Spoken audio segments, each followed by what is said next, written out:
जय श्री राधे। जय श्री राधे। जी महाराज जी, श्राद्ध पक्ष चल रहा है, तो श्राद्ध पक्ष में जैसे ग्रामीणांचलों में एक प्रथा सी चल गई है कि मतलब इस समय देवताओं की पूजा अर्चना करना लोग बंद कर देते हैं। तो जैसे ये पितृ प्रधान तो पूजा है, पर देवताओं की भी तो पूजा करनी चाहिए ना।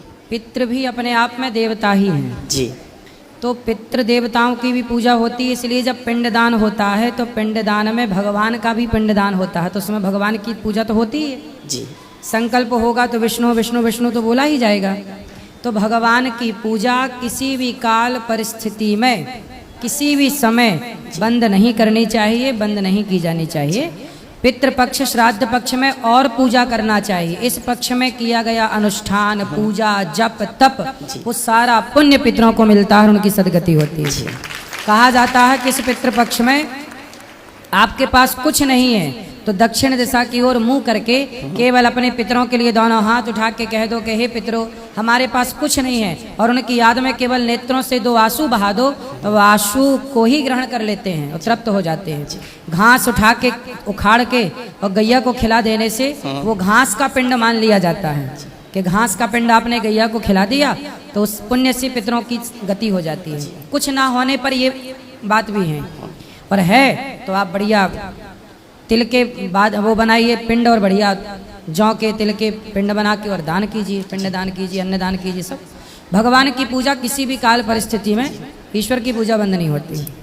चूँकि हमारे मन में चल रहा था, चूँकि आपको इस समय पूरा विश्व सुन रहा है, तो आपके माध्यम से ये जानकारी जन जन में व्याप्त हो गई। और महाराज जी, श्राद्ध पक्ष में श्रीमद् भागवत महापुराण का फल विशेष रूप से क्या हो जाता है? कहते हैं गया श्राद्ध सते नापि मुक्तिर में न भविष्यति, सते नापिर मुक्तिर में न भविष्यति। यदि गया जैसे गौकर्ण जी ने गया श्राद्ध तो धुंधकारी का किया, पिंडदान किया, पर चूंकि उनने नाम गोत्र गलत लिया था, क्योंकि उन्हें ये लगा कि ये मेरा भाई है, जबकि वो बहन का था। धुंधकारी जो था वो उनकी अपनी माँ का जो धुंधली की बहन का बेटा था, तो गौकर्ण जी के मौसी का लड़का हुआ। चूंकि वो नाम गोत्र गलत बोल रहे थे, उन्हें यही था कि हमारे नाम गोत्र का है। क्यों गुरु जी, बात सही है जी। इसलिए उनको उसका फल नहीं मिला। फिर भी गया श्राद्ध करने के बाद भी किसी की सदगति में कोई बाधा हो तो भागवत सुनने के बाद उसकी सदगति निश्चित है। क्योंकि भागवत कितना भी बड़ा पापी कोई ना, भागवत जी में लिखा ये मानवः पाप कृतस्तु सर्वदा सदा दुराचारणता विमार्गगाः क्रोधाग्नि दग्धः कुटिलाश्च कामिनः सप्ताह यज्ञेन कलौ पुनन्तिते। कितना भी बड़ा पापी हो उत्तर ही जाएगा भागवत के अनुष्ठान से। जी, सादर जय श्री राम। गुरु जी के चरणों में सादर नमन। जी, गौरी गोपाल भगवान की जय। जी। हम लोग छत्तीसगढ़ से हैं। मेरे सामने में 2 जो बैठे हैं, राजा राम कौशिक और रामेश्वरी कौशिक, इनके कोई संतान नहीं है। अच्छा।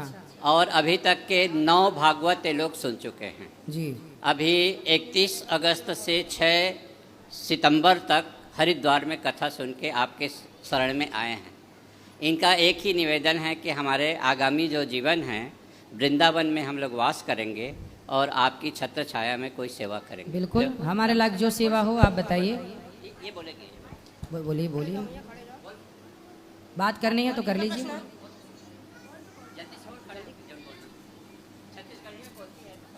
बोले छत्तीसगढ़िया सबसे बढ़िया। जो हम लोग भागवत करवाए हैं वो मन्ना था हमारा कि हम लोग कि बच्चा हो जाए करके, वो भी नहीं, हम सक्सेस नहीं हुए, इसीलिए हम लोग वर्ष कितने वर्ष हो गए विवाह के? 20-25 साल हो गए। 25 साल हो गए। बच्चा दानी निकल गया 25 साल की उम्र में। निकल गया बच्चा दानी? क्यों निकल गया? कैंसर हो गया था।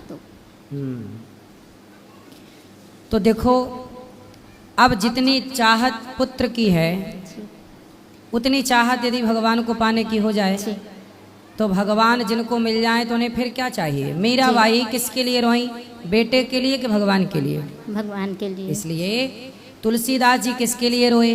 भगवान के लिए कि बेटे के लिए? भगवान के लिए। फिर इसलिए जो भगवान को पाता है, जिसका मन भगवान में लग गया, जिसने प्रभु का प्रेम पा लिया, वो सब पा गया। वरना 4 बेटा जिनके हैं, यदि मन भगवान में नहीं लगा तो 4 बेटा पाके क्या पाए।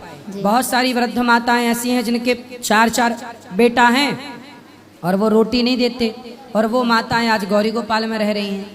तो बेटे हैं तो सही चार चार, पर बुढ़ापे में एक रोटी का सहारा नहीं है।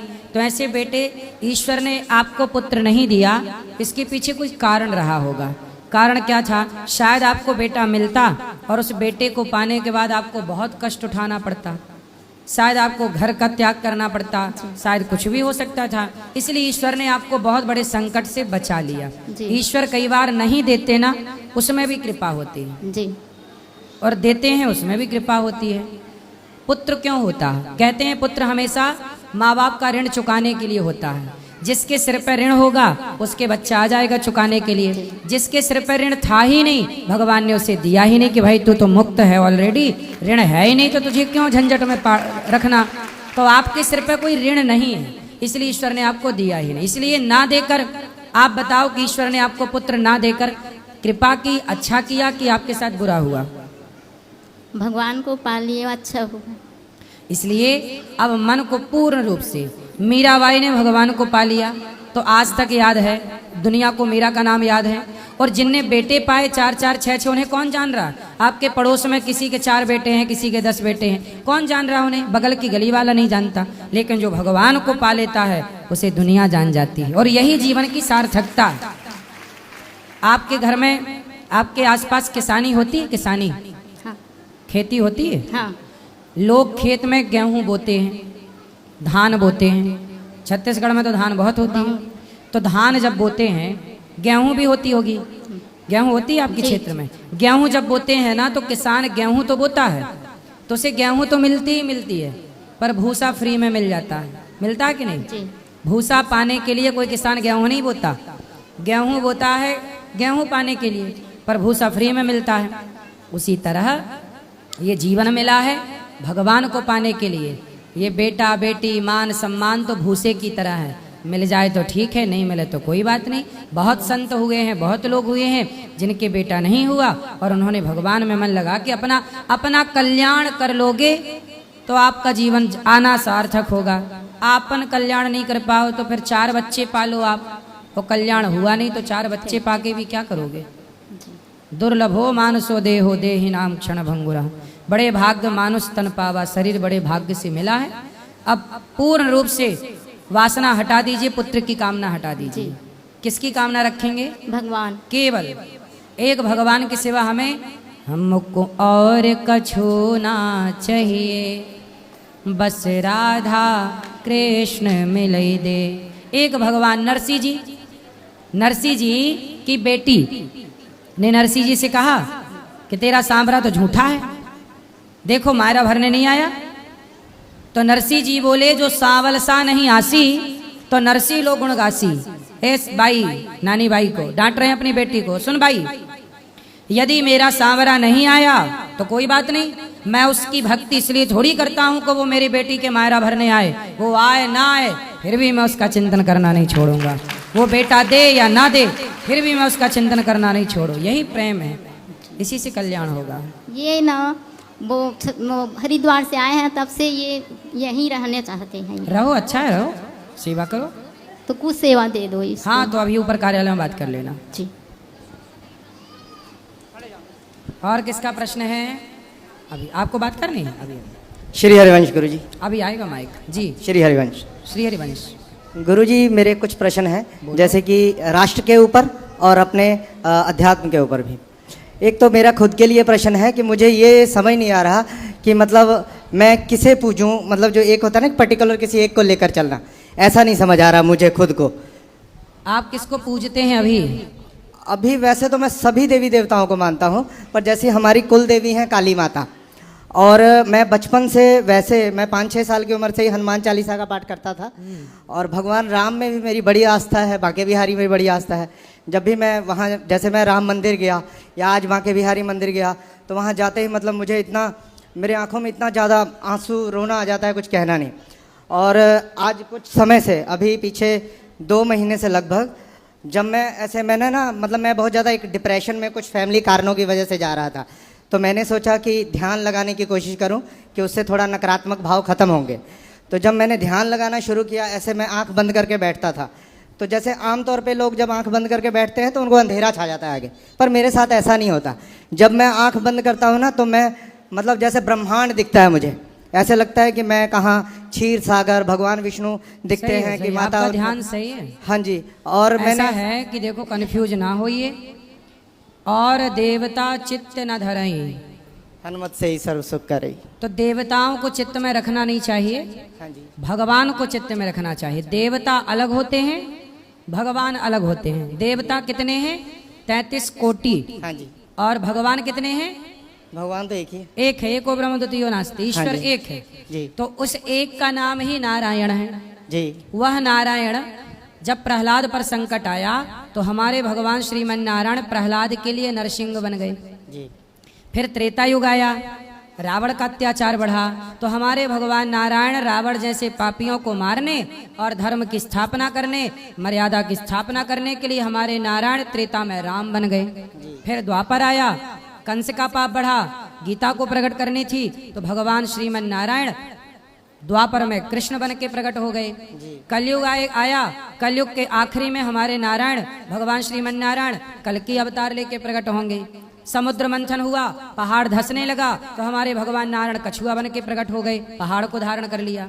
भगवान को लगा कि राजा बलि पर कृपा करनी है, तो राजा बलि के लिए वामन भगवान नारायण बन गए। तो भगवान नारायण के अनेक रूप रूपाय विष्णवे प्रभु विष्णवे, भगवान के अनेक नाम, अनेक रूप, अनेक लीलाएं हैं। कंफ्यूज ना होइए, चाहे राम राम कहो, कृष्ण कृष्ण कहो, नरसिंह कहो, सबका मतलब एक ही है। एक है। रही बात हनुमान जी की, तो हनुमान जी ने जब छाती फाड़ी तो कौन बैठा था भीतर? भगवान राम और माता सीता। राम। तो राम कौन है? नारायण। तो शंकर जी कौन है? सॉरी, हनुमान जी कौन है? शंकर जी।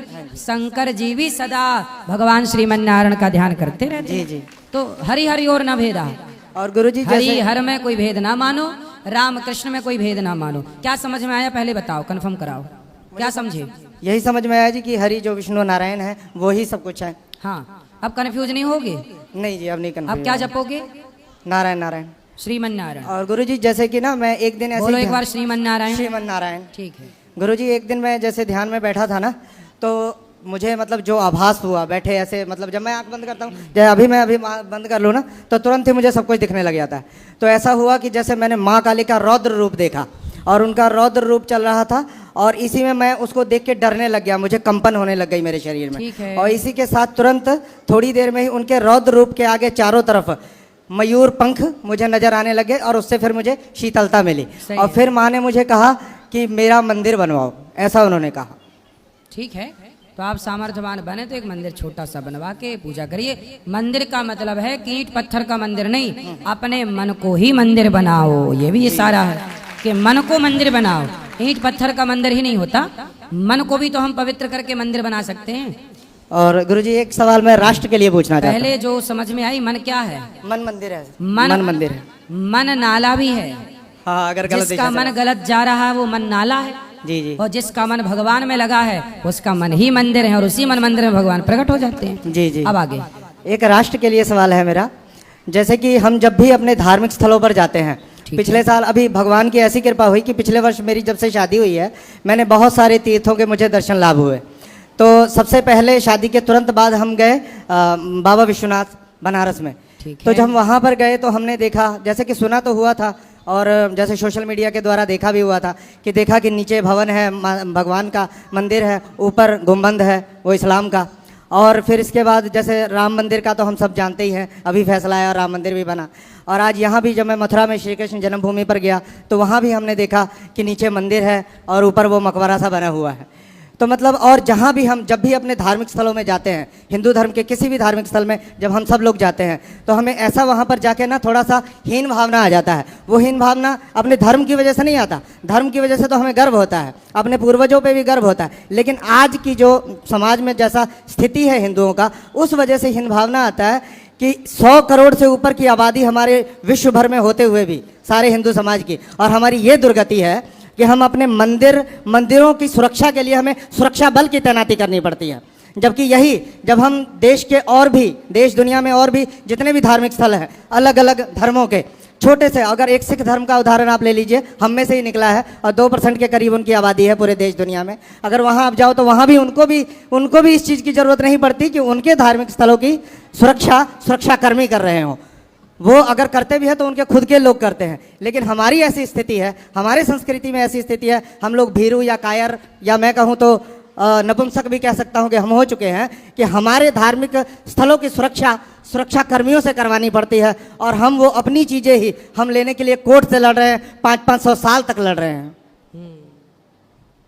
ठीक है, आपकी चिंता है, पर अब क्या है, ये देश ना एक संविधान है, एक सिस्टम है, तो उसको फॉलो कर रहे हैं कि लड़ाई झगड़ा ना हो, खून ना बहे, और हमारे अधिकार हमें मिल जाए, उनके अधिकार उनको मिले। जहाँ मंदिर है वो मंदिर की भूमि हमें मिल जाए, जो उनका है वो उन्हें मिले। तो अब शांति से काम हो रहा है। पहले तलवारों के बल पे काम हुआ, गर्दन काट काट के, पहले लहू बहा बहा के मंदिर तोड़े गए और मस्जिदें बनाई गई। अब की सरकार चाहती है कि लहू ना बहे, खून ना बहे, और शांति से कोर्ट कचहरी के द्वारा ही निर्णय हो जाए। अब राम मंदिर बना, किसी का खून नहीं बहा। 500 साल तक जिस लड़ाई को सनातनी लड़ते रहे, भूमि भी आ गई, मंदिर भी बन गया। सब्र रखेंगे, सनातन अपना मजबूती से आगे बढ़ता रहेगा। तो बिना हम सनातन, यही तो सनातन की सुंदरता है कि हम जीत भी जाते हैं और खून भी नहीं बहता।